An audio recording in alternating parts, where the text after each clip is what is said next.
você fala, por que o Zé espera um pouco depois que ele fala? Para que a vinheta possa passar para quem está no ar, entendeu? Para quem está assistindo a gente lá. É isso aí. Você não viu, mas eles viram. É aquela coisa, atenção, nossas retransmissoras para o top de 8 segundos, é isso aí.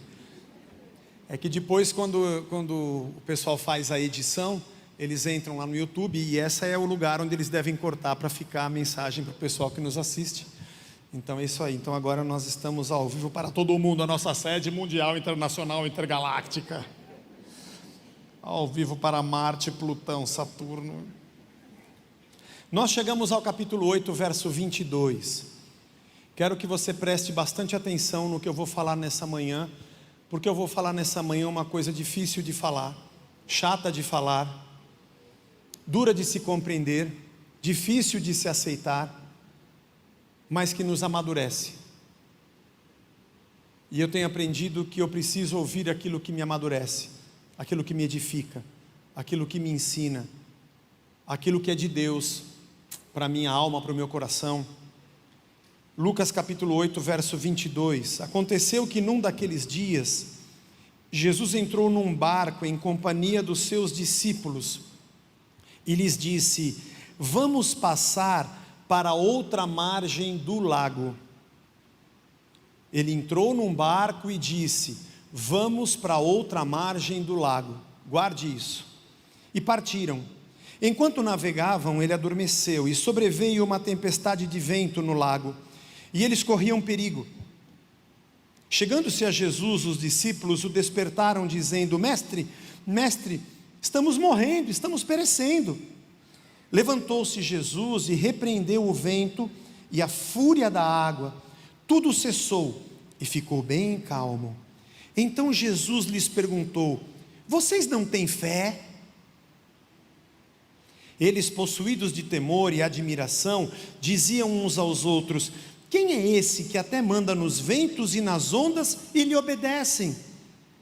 Então rumaram para a terra dos Gerazenos, que fica de frente para a Galileia. Logo que Jesus desembarcou, veio da cidade ao seu encontro um homem possuído de demônios, que havia muito não se vestia, nem habitava em casa alguma, porém vivia nos túmulos. Quando ele viu Jesus, prostrou-se diante dele, dizendo com voz forte: o que você quer comigo, Jesus, Filho do Deus Altíssimo? Peço-lhe que não me atormente. Porque Jesus havia ordenado ao espírito imundo que saísse do homem, pois muitas vezes se havia apoderado dele. E embora procurassem conservá-lo preso com cadeias e correntes, despedaçava tudo, e era impelido pelo demônio para o deserto. E Jesus perguntou a ele: qual é o seu nome? E ele respondeu: Legião. Isso porque muitos demônios tinham entrado nele. Estes pediram a Jesus que não os mandasse para o abismo.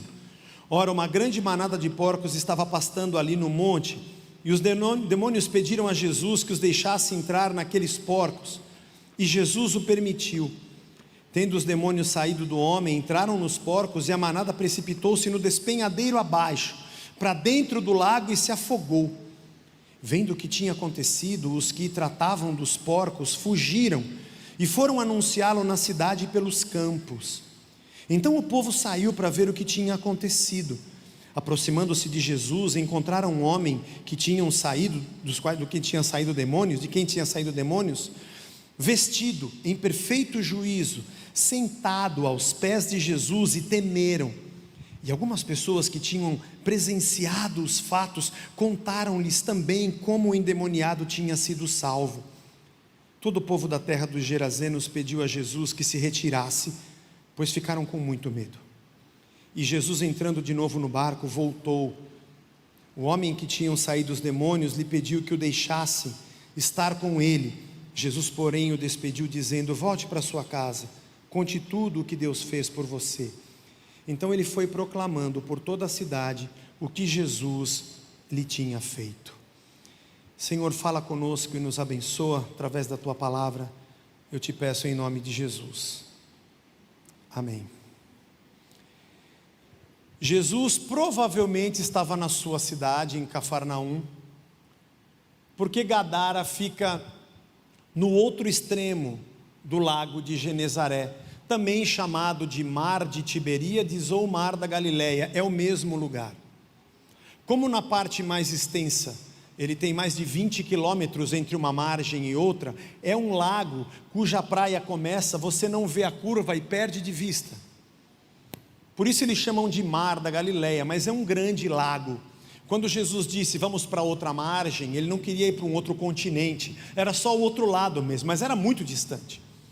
Talvez mais de 12 ou 15 quilômetros a remo para irem de Cafarnaum até Gadara. E Jesus disse para os discípulos, vamos pegar o barco que nós vamos para outra margem. Havia um objetivo de Jesus. O que Lucas está escrevendo para Teófilo é sobre uma viagem. Por isso que eu disse, preste atenção no texto.